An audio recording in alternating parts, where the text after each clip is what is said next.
Assalomu alaykum. Bugundan o'zimni YouTube sahifamni yuritishni boshladim. Nima sababdan aynan YouTube'ga fokus qaratyapmiz?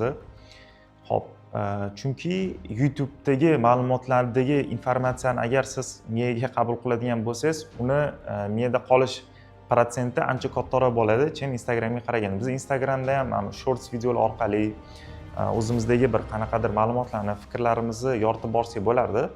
Lekin YouTube tanlaganim sababi asosan qiymatni kattaroq berish va sizlar shu qiymatni olganingizdan keyin miyada qolish protsentini yana ham kattaroq qilish. Bizning maqsadimiz mana shu va aynan shu YouTube profilimda qanaqa videolar bo'ladi.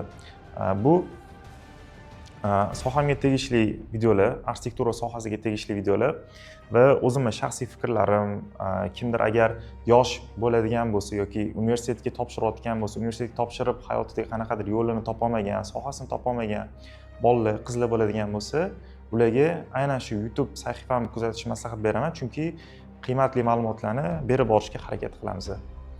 Obuna bo'lib qo'yinglar, kuzatishni davom etinglar. Xudo xolisa, biza mo'ljallab qo'ygan videolarning hammasi oldinda. Rahmat kattakon.